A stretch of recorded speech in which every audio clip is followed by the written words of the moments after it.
majestade e glória sobre as milícias do celeste além. Ouve o louvor, os hinos de vitória, os que de ti recebem todo bem. Vinde, ó remidos, filhos de Deus, cantai louvores que alcancem os céus.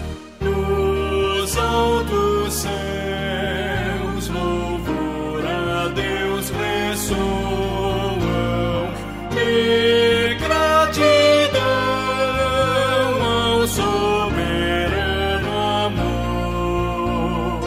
Os redimidos com fervor entoam o nome excelso do seu benfeitor. Vinde, ó remidos, filhos de Deus, cantai louvores que alcancem os céus.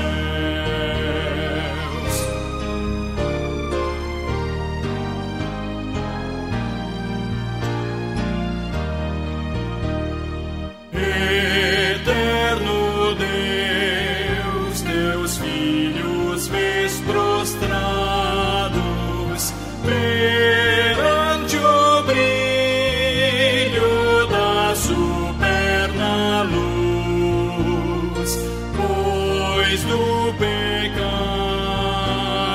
foram resgatados e agora rendem glórias a Jesus. Vinde, ó remidos, filhos de Deus, cantai louvores que alcancem os céus.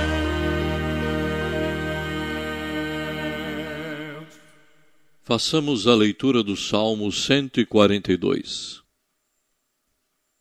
Ao Senhor ergo a minha voz e clamo, com a minha voz suplico ao Senhor. Derramo perante ele a minha queixa, à sua presença exponho a minha tribulação. Quando dentro de mim me esvorece o espírito, conheces a minha vereda, no caminho em que ando me ocultam armadilha. Olha à minha direita e vê, pois não há quem me reconheça, nenhum lugar de refúgio, ninguém que por mim se interesse. A ti clamo, Senhor, e digo, tu és o meu refúgio, o meu quião na terra dos viventes. Atende o meu clamor, pois me vejo muito fraco. Livra-me dos meus perseguidores, porque são mais fortes do que eu. Tira a minha alma do cárcere, para que eu dê graças ao teu nome. Os justos me rodearão, quando me fizeres esse bem. Deus bendito, Deus maravilhoso, adoramos o teu nome. Tu és o único Deus, não existe outro. Nós te adoramos pelo que tu és. Te adoramos porque tu és santo, tu és perfeito. Quando estivermos no céu, a nossa satisfação será adorar o teu nome. Tu és o eterno, o magnificente, e jamais será adorado o bastante. Não há limites, ó Deus, para a tua grandeza. Todas as pessoas ficam maravilhadas com as tuas obras. Geração após geração, ouve as histórias dos teus poderosos feitos e ficam boquiabertos. Teus maravilhosos feitos são como manchetes em toda a terra, todo o planeta. A tua fama se espalha pelo país. A tua justiça está nos lábios de todos. Tu és o eterno, o todo misericordioso, o Deus gracioso, e nunca estás apressado para ficar irado, porque tu és rico, muito rico em amor. Bendito seja sempre o teu nome. Em nome de Jesus. Amém.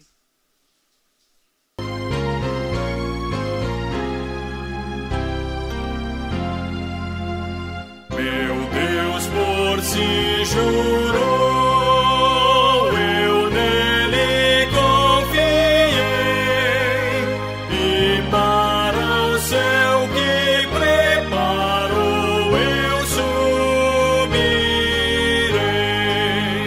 Sua face eu hei de ver, confiado em seu amor, e para sempre engrandecer meu Redentor.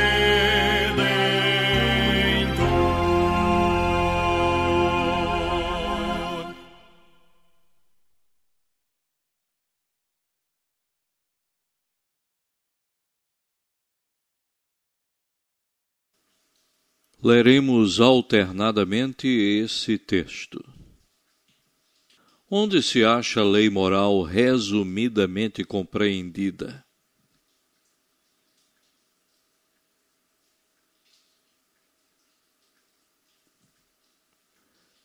Escreveu o Senhor nas tábuas segundo a primeira escritura, os 10 mandamentos que ele vos falara no dia da congregação, no monte, no meio do fogo, e o Senhor mas deu a mim.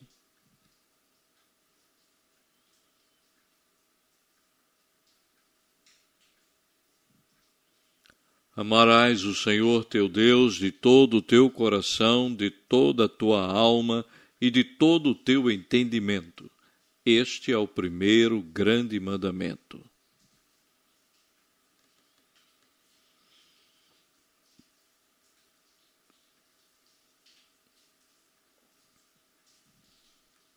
Desde o princípio do mundo, sendo percebidos por meio das coisas que foram criadas, tais homens são por isso indesculpáveis.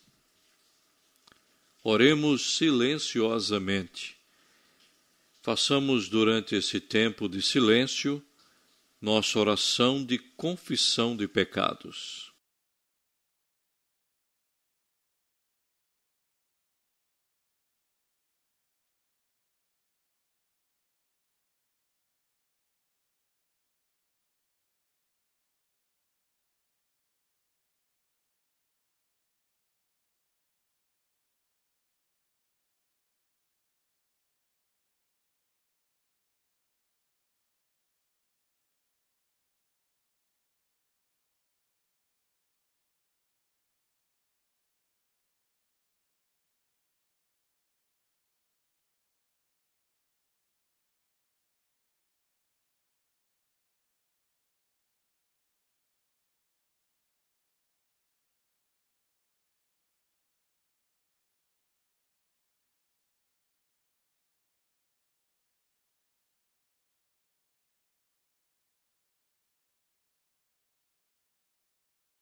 Contemplar a tua cruz e o que sofreste ali, Senhor, sei que não há, ó meu Jesus, um bem maior que o teu amor.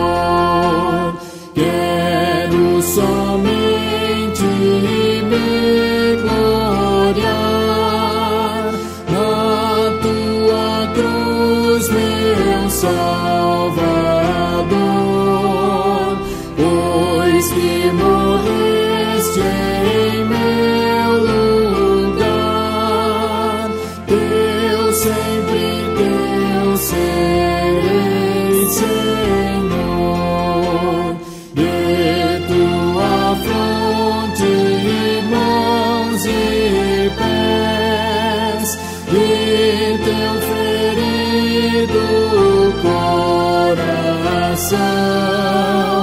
Teu sangue em dores tão cruéis, deste por minha redenção. Ao contemplar a tua cruz, o teu sofrer, o teu penar, quão leve sinto, ó meu Jesus, aqui me deste a carregar.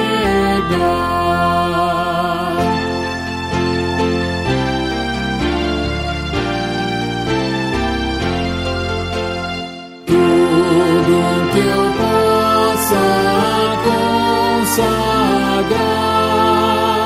ao teu serviço, ao teu louvor, em nada poderei pagar ao que me dás em teu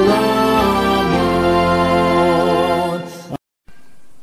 Atos, capítulo 9, e vamos ler do versículo 1 ao versículo 9. Saulo, respirando ainda ameaça e morte contra os discípulos do Senhor, dirigiu-se ao sumo sacerdote e lhe pediu cartas para as sinagogas de Damasco, a fim de que, caso achasse alguns que eram do caminho, assim homens como mulheres, os levasse presos para Jerusalém.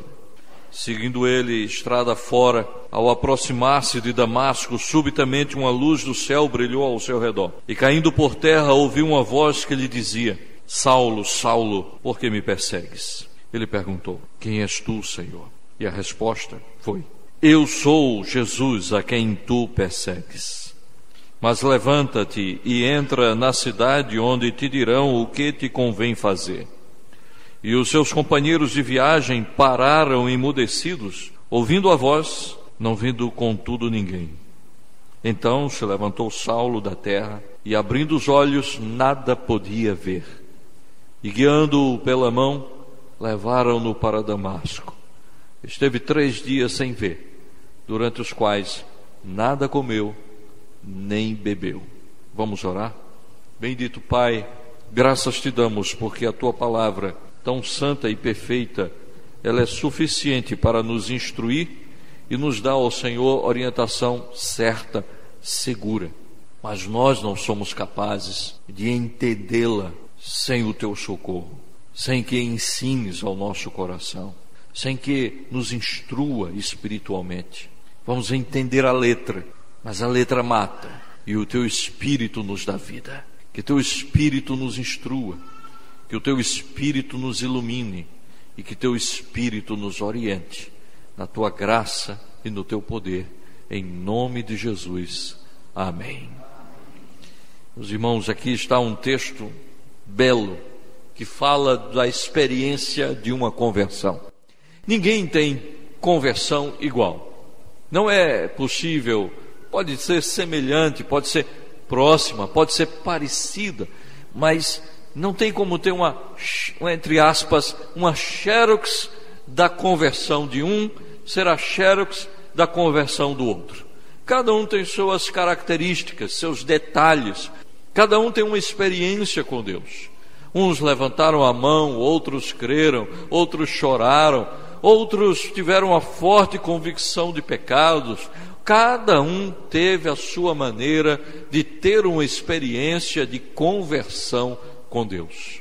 E a palavra de Deus vai nos mostrando de como isso é necessário. E muitas vezes as pessoas dizem assim: não, deixa que depois a pessoa decide.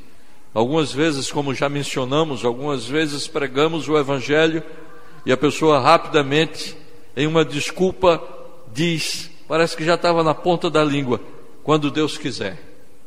Claro que é quando Deus permitir, claro que é no tempo e na ocasião de Deus, mas muitas vezes essa resposta é apenas para protelar, é apenas para dizer: eu não quero agora.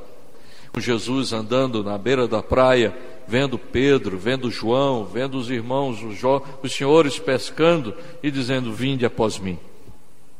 Às vezes passando por um local onde tem um cobrador de impostos e diz: segue-me. Outras vezes é como Paulo, que aparece no meio do deserto, uma luz. Essa luz, ela brilhava mais do que o sol. Era meio-dia, o grupo estava caminhando, Paulo estava com toda a documentação em mãos, com toda a autorização, pronto para pegar aqueles que eram do caminho, levá-los presos, apedrejá-los, permitir a morte deles, aprovar o seu encarceramento e o seu fim de vida.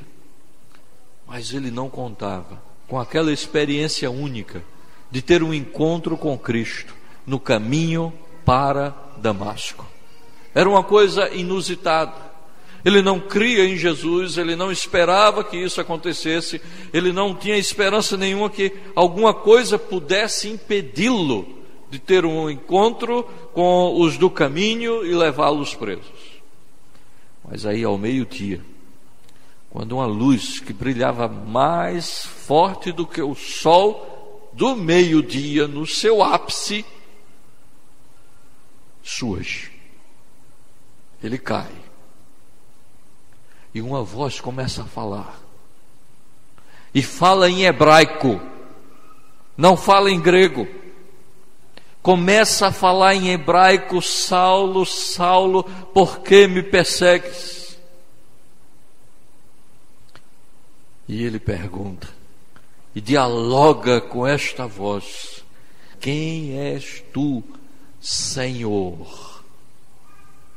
Ele o chama de Senhor, e de fato ele é Senhor, de fato ele é Deus, de fato ele é o Deus poderoso. Quem és tu? Eu sou Jesus, a quem tu persegues.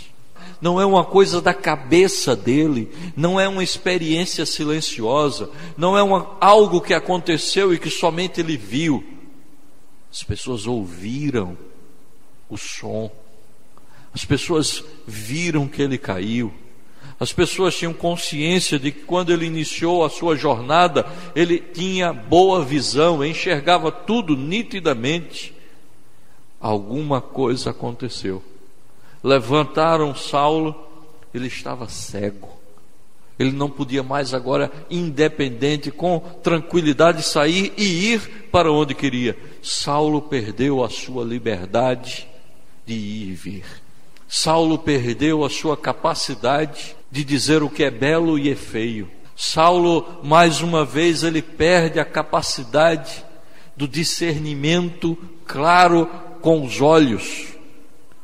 E agora ele está sendo conduzido pela mão até a rua direita.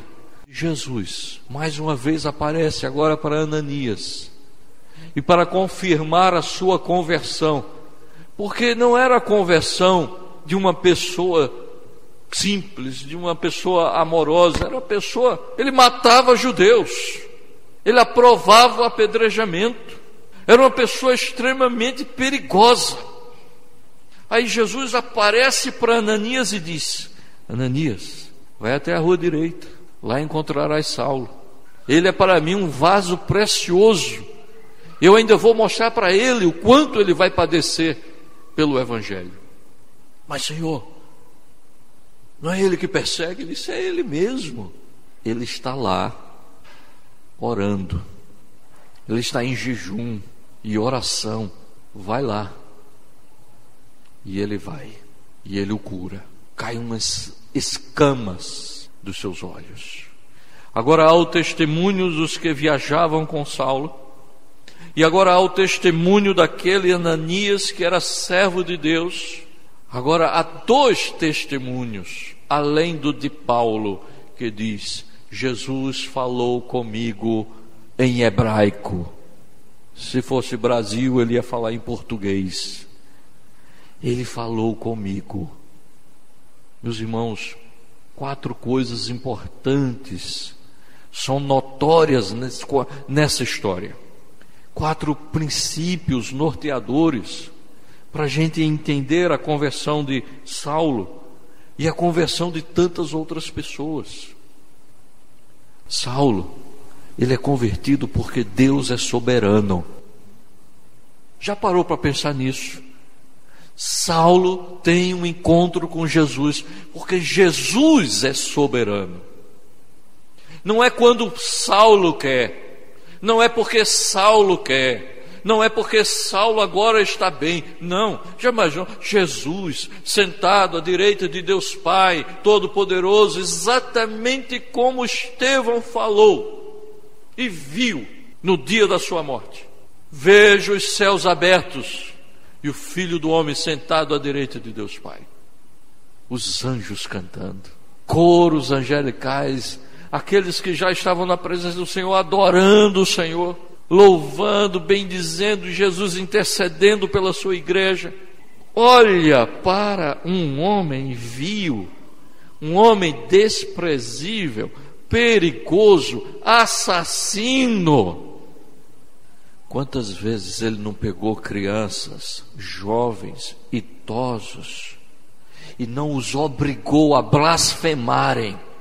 Blasfemem, blasfemem, neguem Jesus. Esse é o Saulo. Jesus olha para ele e diz: Saulo, Saulo, por que me persegues? Quem és, Senhor? Eu sou Jesus, a quem tu persegues. Mas Deus é soberano, e porque Ele é soberano, Ele faz o que quer. Diz o texto de Atos capítulo 4, versículo 23 a 25. Uma vez soltos, procuraram os irmãos e lhes contaram quantas coisas lhes havia dito os principais sacerdotes e os anciãos. Ouvindo isto, unânimes, uma só oração, levantaram a voz a Deus e disseram: Tu, soberano Senhor, que fizeste o céu, a terra, o mar e tudo que neles há, que disseste por intermédio do teu Espírito Santo, usando a boca de Davi, nosso pai, teu servo, por que se enfurecem os gentios e os povos imaginam coisas vãs? Tu, soberano Senhor, que fizeste.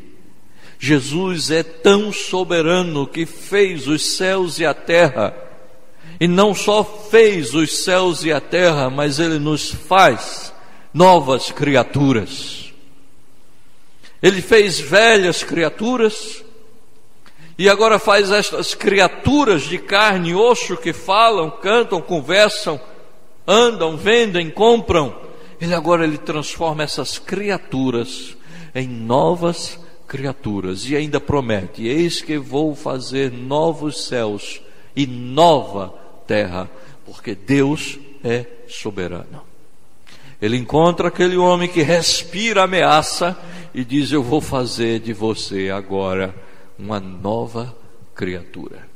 A palavra de Deus ainda em 1 Timóteo capítulo 6, versículo 11 a 16 diz: Tu, porém, ó homem de Deus, foge destas coisas, antes segue a justiça, a piedade, a fé, o amor, a constância, a mansidão, combate o bom combate da fé, toma posse da vida eterna, para a qual também foste chamado e de que recebeste a boa confissão perante muitas testemunhas. Como Paulo teve também muitas testemunhas. Exorto-te perante Deus, que preserve a vida de todas as coisas, e perante Cristo Jesus, que diante de Pôncio Pilatos fez a boa confissão, que guardes o mandato imaculado e irrepreensível até a manifestação de nosso Senhor Jesus Cristo, a qual, em épocas determinadas, há de ser revelada pelo bendito e único soberano, o Rei dos Reis, Senhor dos Senhores, o único que possui a imortalidade, que habita na luz inacessível, a quem homem algum jamais viu, nem é capaz de ver. A Ele a honra e o poder eterno. Amém. Este Senhor dos Senhores, Rei dos Reis, tão soberano, Paulo está dizendo, Ele escreve a história da humanidade. Ele escreve a história de cada um de nós. Dito no livro dos Salmos: ainda fui formado de uma forma extraordinária no ventre da minha mãe, e no teu livro foram escritos todos os meus dias. Sabe por quê? Porque Deus é soberano. E porque Ele é soberano, Ele muda o caminho dos homens. Mas eu quero ir para ali. Deus diz: não vai. Mas eu quero fazer aquilo. Não vai. A história da conversão de Saulo é a história de que Deus é soberano de todas as formas, de todos os aspectos, e muda o destino dele. Muda aquilo que ele achava que era o seu futuro. Ele achava que ia chegar no determinado destino. Ele achava que iria fazer. Ele diz: você não vai fazer nada disso que você está pensando. Mas Deus também fala a verdade. E se tinha uma coisa que Saulo tinha certeza, era que Jesus era uma mentira. Ele tinha certeza que os discípulos tinham roubado o corpo de Jesus, porque os sacerdotes tinham subornado os guardas para dizerem isso.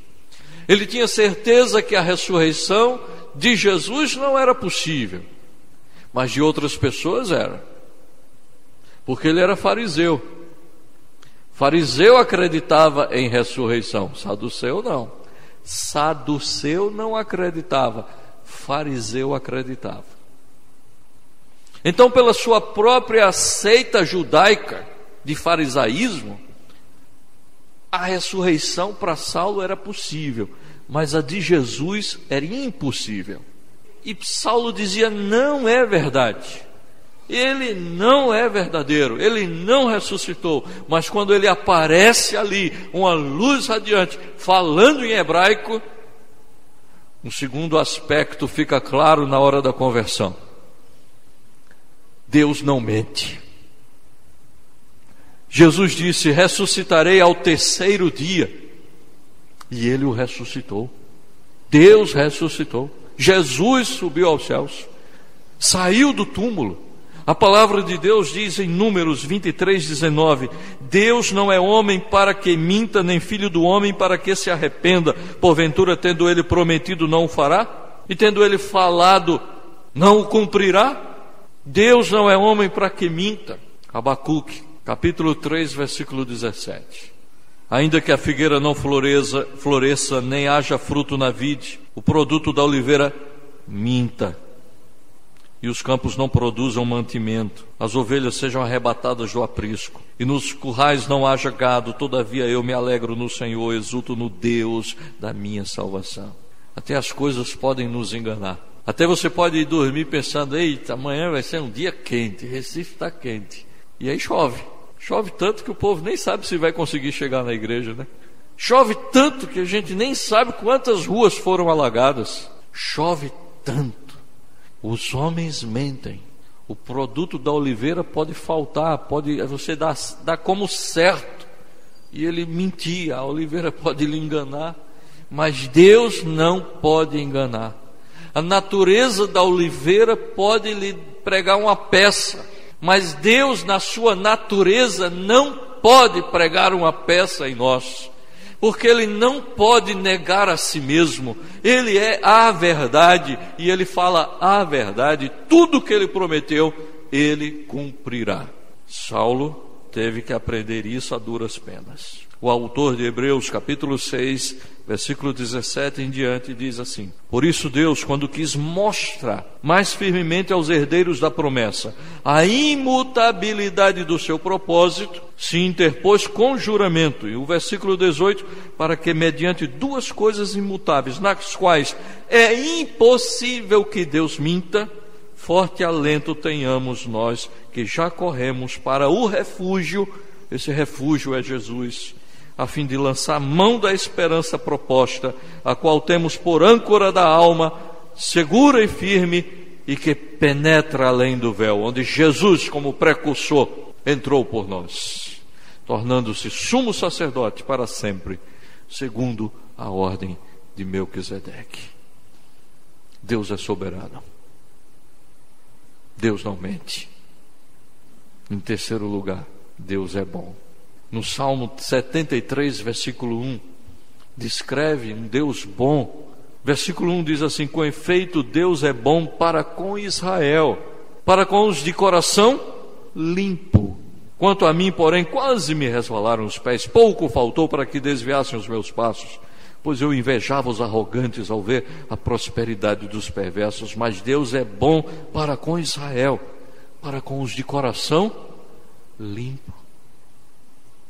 Paulo tinha um coração limpo, sangue nas mãos, respirando ameaça, olhos que viam vítimas e julgamento no seu coração, certo de que todos eles eram hereges e blasfemos. Como é que Deus é bom com um homem desse? E Deus é bom com ele. Deus é bom até com os maus. Deus é bom até com os ingratos. Deus é bom. Lamentações 3:25 diz: bom é o Senhor para com os que esperam por Ele, para a alma que o busca. Esse não é Saulo, mas Deus é tão bom que Ele diz: serei achado por aqueles que não procuram por mim. Serei achado, diz Jeremias, por aqueles que não me buscam. Eu serei achado por eles. Mateus 10:17 diz: e pondo-se Jesus a caminho, correu um homem ao seu encontro. Agora é o próprio Jesus antes da sua crucificação. E ajoelhando-se perguntou-lhe: bom mestre, que farei para herdar a vida eterna? Respondeu-lhe Jesus: por que me chamas bom? Ninguém é bom senão um, que é Deus. E ele aponta para o Pai. Deus é bom. Deus é tão bom, tão bom, tão bom, que mesmo uma pessoa vil, assassina, mesquinha, terrível como Saulo, Deus olha como para ele e tem misericórdia dele. Ah, mas não é bom com os corretos? Sim, é bom, mas Ele é bom com os bons e bons com os maus. Deus também é bom com os maus. E termina Romanos capítulo 2, versículo 4, na opinião desse homem que teve agora uma experiência com um soberano, com um Deus que não mente e com um Deus que é bom. Ou desprezas a riqueza da sua bondade, a tolerância, a longanimidade, ignorando que a bondade de Deus é que te conduz ao arrependimento. É a bondade de Deus que faz Paulo cair e perguntar: quem és, Senhor? É a bondade de Deus que faz aquele homem que amava e desejava Deus, mas que não fazia as coisas com sabedoria, nem era guiado pelo Espírito de Deus, faz com que esse homem, na bondade de Deus, ele seja conduzido ao arrependimento. Então Saulo, agora Paulo, escrevendo aos Romanos, dizem: olha, eu sei que se não fosse a bondade de Deus, até hoje eu estava matando e aprisionando gente. Se não fosse a bondade de Deus, as misericórdias do Senhor, citando Lamentações que se renovam a cada manhã, como estaria a nossa vida distante de Deus, sem arrependimento? O que é que Deus faz? Deus me conduz pela sua bondade a um arrependimento sincero. Então temos 3 princípios importantes na conversão: a soberania de Deus. Segundo, um Deus que não mente. Ele não escreveu o nome no livro da vida, Ele não vai negar isso. Ele vem lhe buscar. Terceiro, um Deus que é bom. Mas a luta de Lutero era justamente fazer o equilíbrio entre um Deus bom e um Deus justo. Se Deus é justo, o salário do pecado, Deus é justo, Deus é justo. As almas não estão clamando lá no céu: Senhor, até quando não vingarás o nosso sangue? Senhor, Tu és justo, Tu és justo. Não é o salmista que diz, e já lemos o texto hoje à noite: Senhor, Tu és o soberano juiz justo. Diz a palavra de Deus, Salmo 7, versículo 11: Deus é justo juiz. Deus que sente indignação todos os dias. Ele estava indignado com Saulo. Salmo 11, versículo 7: porque o Senhor é justo Ele ama a justiça. Os retos é que lhe contemplarão a face. E o Salmo 107, versículo 4. Mas o Senhor é justo, cortou as cordas dos ímpios, acabou com eles. Há duas histórias.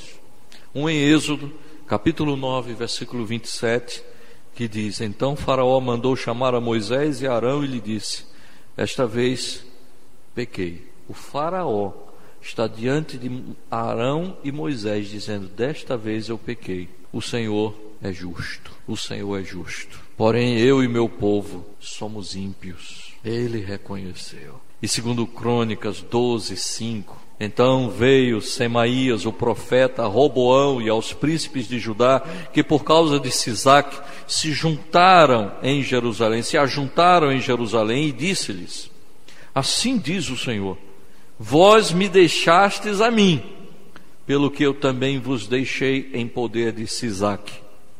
Então se humilharam os príncipes de Israel e o rei, e disseram: O Senhor é justo.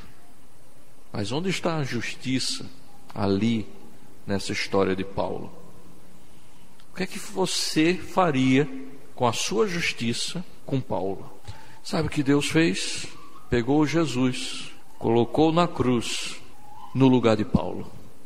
E como o autor de Hebreus e todos os autores do Velho Testamento concordam, sem derramamento de sangue não há remissão de pecados. Aí ele pega Jesus, o justo, coloca na cruz para morrer pelo ímpio, para morrer pelo injusto, para morrer por assassino, para morrer por aqueles que odeiam o próprio Jesus.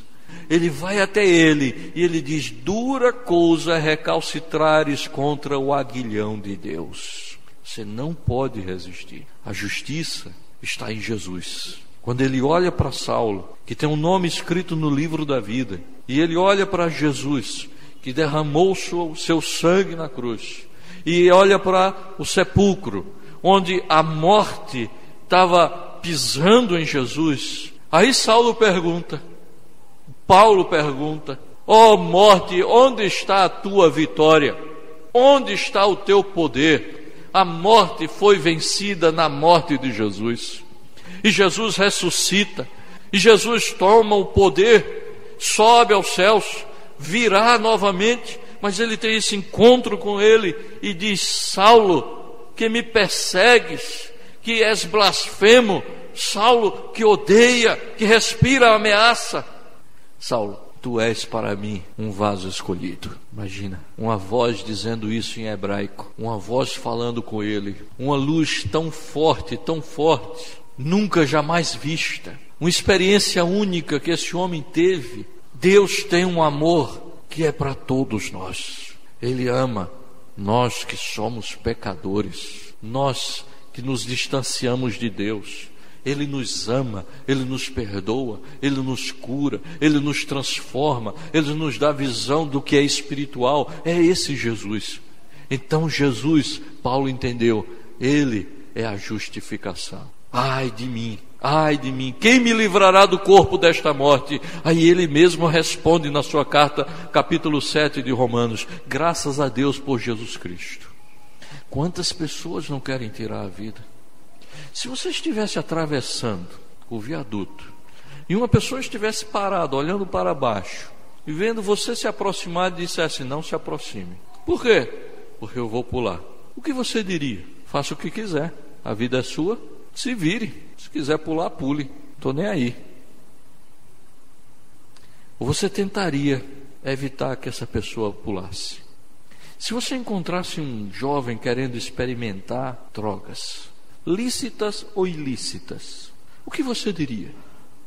Faça o que quiser, a vida é sua, problema seu. Sabia que Deus não quis isso com Paulo? Ele olhou para Saulo e disse: Saulo, tu estás tão errado, estás fazendo tudo o que queres. Eu não vou deixar você nesse seu caminho, eu não vou deixar você pensar o que você quer, não vou deixar você falar o que você quer falar, eu não vou deixar você viver como você quer viver. Eu, com a minha bondade, com a minha justiça, com a minha soberania, e porque eu não minto, eu vou intervir na sua vida.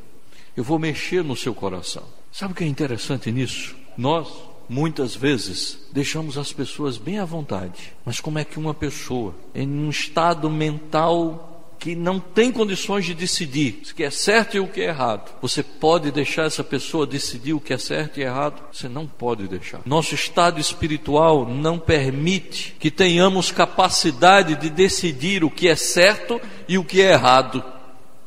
E nós não podemos simplesmente cruzar os braços e dizer: faça o que quiser, pense do jeito que quiser. Jesus Cristo veio e falou com Saulo. Ele podia ter mandado tanta gente. Saulo até ouviu o testemunho de Estevão no dia do seu apedrejamento. Mas Jesus veio e pregou pessoalmente o evangelho para Saulo. Jesus está nos dando um exemplo. Eu preciso falar olho no olho com Saulo. Eu preciso falar diretamente com ele. Eu não posso deixar Saulo do jeito que está. Eu não posso deixar esse pessoal do jeito que está caminhando. Eu tenho que intervir, eu tenho que agir, eu tenho que interromper. E é isso que Deus faz. Por isso que Deus é bom, e Deus é justo, e Deus não mente, e Deus faz o que quiser. O que quiser.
Vamos receber a bênção do Senhor. Que a graça do Senhor Jesus Cristo, o amor do nosso Deus e Pai e a consolação do Espírito Santo seja sobre todo o povo de Deus, desde agora e para todo sempre.